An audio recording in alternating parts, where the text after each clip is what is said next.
At the beginning of the movie, three gangstermen have just arrested a man. The man appears to be tied to a chair in an unconscious state. Then one of the gangsters is told to stay and guard the man, while the other two gangsters walk to the front gate to call someone who hired them.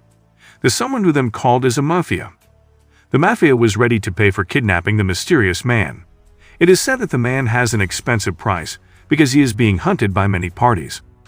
After finishing the call, the two gangsters were about to go inside again. But suddenly there was an attack. Not long after, the mafia and his men entered the place. But he was shocked after seeing that all his gangsters were dead. And when he went to run away, the mysterious man finished them off without even touching them. The mysterious man killed the mafia's crew in seconds by throwing an axe at their heads. Then the mysterious man appeared while pointing a gun at the mafia boss. Here it is revealed that he is the most feared hitman, and he also known as Nobleman Akachilled. Nobleman wants to kill the mafia because he intends to take him off, due to not being able to pay Nobleman's rent. In addition, Nobleman always makes sure that his target experiences pain before ending his life. He also did this to the mafiaman. Even though it was a personal mission, Nobleman was total. He shot every part of the mafia's body until he felt tortured. After that, Nobleman immediately killed the mafia boss with a screwdriver. A few months later, Nobleman went to the Philippines. There he watched an illegal boxing match. On the ring there was a young man named Marco Han who was fighting. Despite his small body, Marco was able to defeat his opponent easily. After the fight, Marco was paid by his agent. Then he just left. When he got home, he immediately closed the windows because of the rain, so that his sick mother wouldn't get cold and flu. As a poor man, Marco found it difficult to pay for his mother's surgery. Moreover, he never felt the presence of a father. It is known that Marco is the son of Kopino, a term to refer to someone who is of Korean-Philippine descent. Long story short, when Marco was born, his father left the Philippines because Marco's mother just an affair lady. Growing up, Marco began to earn money by any means possible in order to save his mother. Therefore, every day Marco only eats fast food and canned food. The next day Marco went to a former orphanage called Kim's Kopino. This place used to be a place to care for children of Korean descent who were abandoned by their parents like Marco. Here Marco wanted to meet Mr. Kim, who was famous for being able to track anyone. Marco then gave Mr. Kim some money to find his father. He did this because he needed help for his mother's surgery. After meeting Mr. Kim, Marco went to a bar. There Marco met a Western man, let's call him Jewelry, who wanted to step on Marco to rob a gold shop. Jewelry was very sure that Marco was in need of a lot of money. Hearing the offer, Marco did not immediately accept it, especially since he knew the risk was being arrested by the police. On the other hand, there is Nobleman who is also watching Marco from afar. That evening, Marco finally decided to join the robbery with the Jewelry. Here Marco's job is just to turn off the electricity and buying time. Before doing his job, Marco was equipped with a pistol just in case. Arriving at the gold shop, suddenly a group of thugs attacked him. Marco did not remain defend. He immediately fought back with his boxing technique, but because he was outnumbered, Marco was finally forced to take out his gun and yell to shoot them all. Unfortunately, the gun had no bullets. In addition, Jewelry also left Marco there alone, and when Marco ran away, he was hit by a car. It turned out that the one who hit him was a woman from Korea, let's call her Yoonju. Because she felt bad, Yoonju took him to the hospital and gave compensation money. Yoonju then asked if Marco was a Kopino or a native Korean. However, Marco took offense to the question. As a result, after returning from the hospital, Marco received a call from Mr. Kim, who wanted to return all of Marco's money. According to Mr. Kim, Marco no longer needs to look for to found his father's, because Marco's family in Korea is now in the Philippines, represented by a lawyer named Kang. And when Kang arrived near Marco's house, he didn't realize that he was being tailed by Nobleman. Without wasting time, Kang immediately provided a passport and visa, so that Marco could immediately go to Korea. Because his father is also seriously ill. It is known that his father is a successful businessman, so Marco doesn't have to worry about his mother, because everything will be taken care of with his father's money. In addition, Kang the lawyer has also brought a nurse to accompany Marco's mother while she is in Korea. Although he had doubts at first, but Marco finally believed Kang's words. The scene then moves to Korea. Here we are introduced to director Han or Han Yisa. He is the eldest son of the Han family, which is a successful family in Korea. And Yisa is very power-hungry and one always on the top. Although he is the director of the company, his behavior is more similar to the mafia. But right now, he is in need of a heart donor for his father, because Hanisa doesn't want his father to die before passing down the inheritance or power legacies to him. At the same time, Marco was already on the plane and was about to fly to Korea. As a person who has been living in poverty, Marco is certainly very happy to be able to board the plane, especially since he is in the luxurious business class. While he was enjoying the airplane facilities, Nobleman suddenly appeared from behind. He then sat next to Marco while engaging him in conversation. But Marco felt very disturbed by the nobleman's presence. Not long after, the flight attendant came and asked Nobleman to move to his seat back, and before returning, Nobleman had whispered in Marco's ear to frighten him. Upon arriving at the airport, Kang the lawyer immediately contacted a hitman who turned out to be Yoonju. He was on the top floor of the airport with Marco's half-sister Han Gaeum. So Yoonju actually deliberately bumped into Marco at that time so that he wouldn't die at the hands of the thugs. Not stopping there, Yoonju has also killed the jewelry. Then here it is also revealed that Yoonju not only works for Kang the lawyer, but has also been hired by Han Gaeum to keep an eye on Marco. Even though she is still in high school, Han Gaeum can already order people around because she is used to being educated in a rich family. Meanwhile, Kang the lawyer will soon deliver Marco to the Han family house so that he can immediately meet his biological father.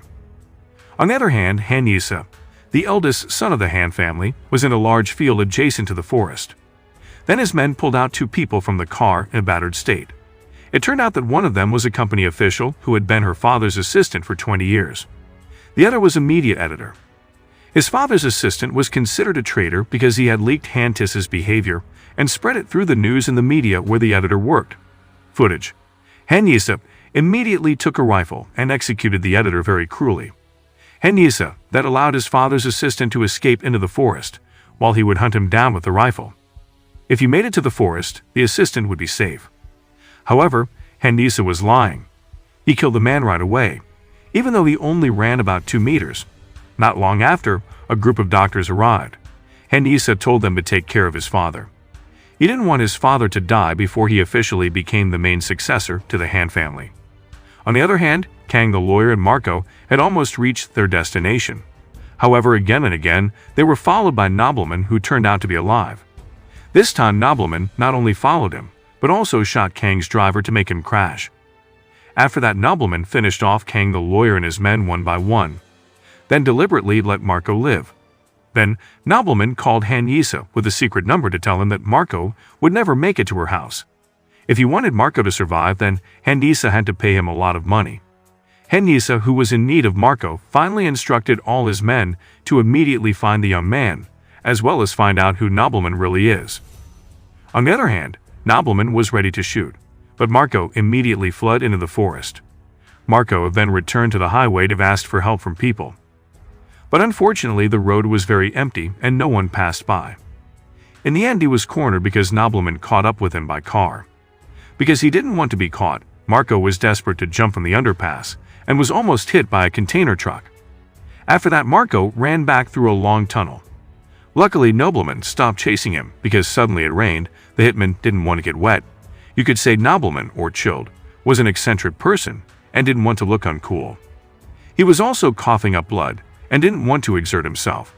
At the same time, Han Yisa's men were checking on the bodies of Kang the lawyer and his henchmen.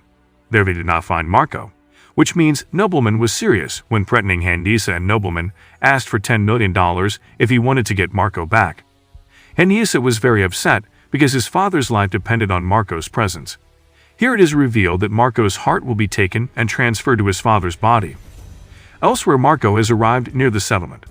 He immediately used a public telephone to contact Kang's lawyer's office, and it turns out that the call was received by Yoonju. At this time, Marco does not know Yoonju's true identity, so Marco asks for help to get away from Nobleman.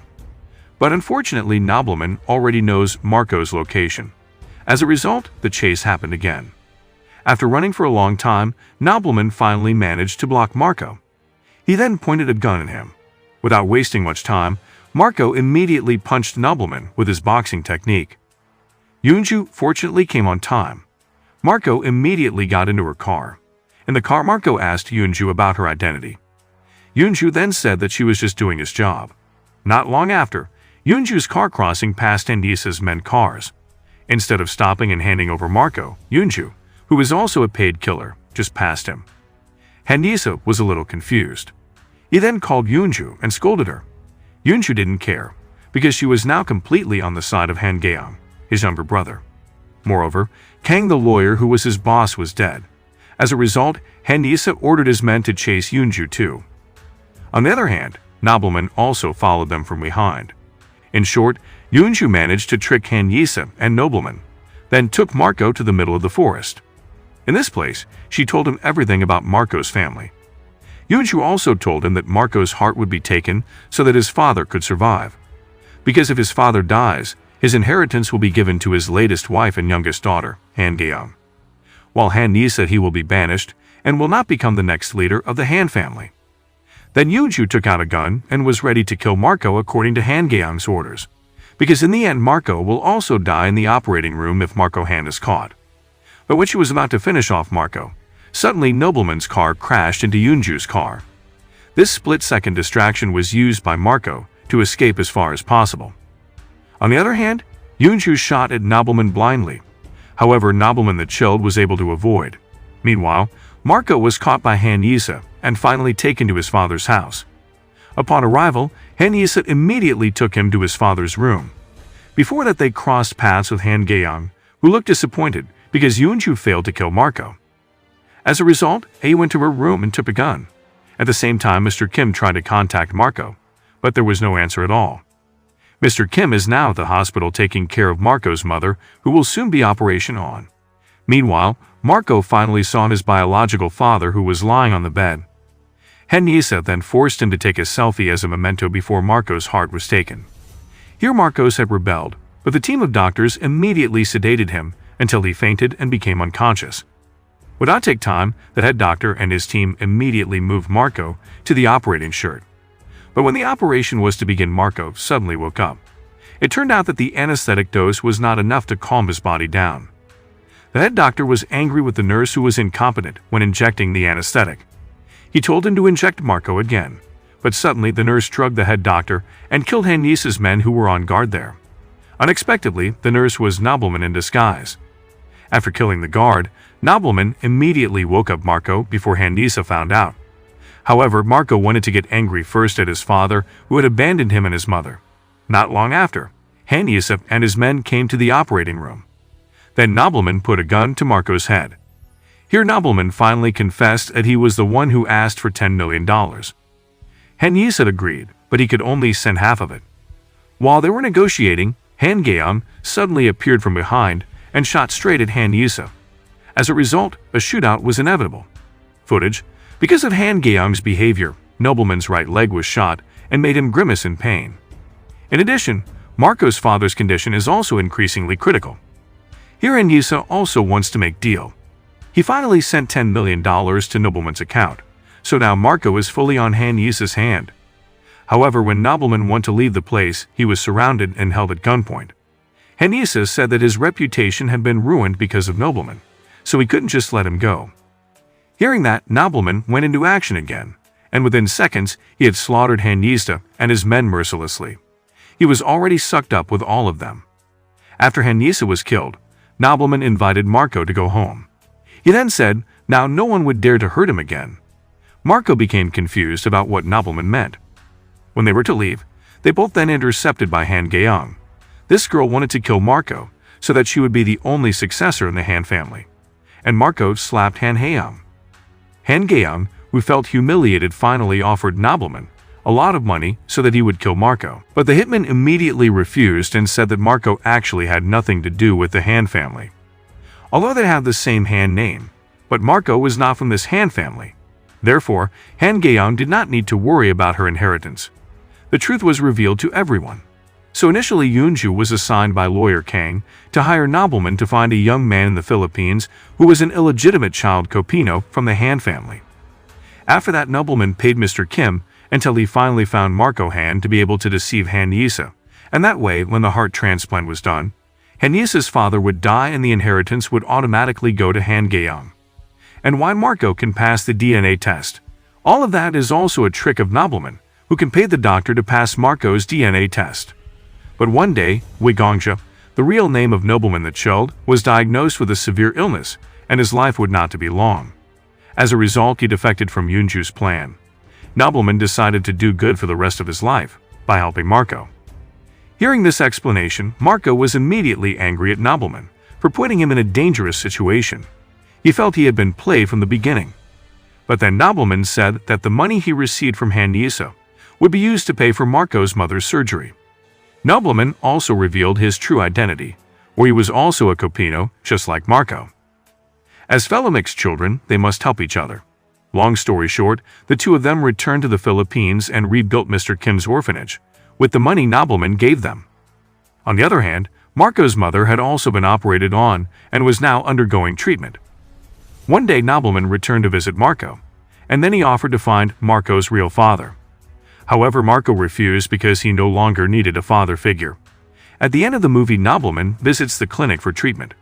Surprisingly, Nobleman, who was previously sentenced not to live long, but according to the results of the doctor's examination at this time, he did not have illness and disease anymore. In fact, he is now getting healthier. The coughing up of blood that he had experienced because of the effect of Nobleman totally quitting smoking. So day by day, his condition will heal by itself. Hearing that, Nobleman only could laugh, and the movie was ended.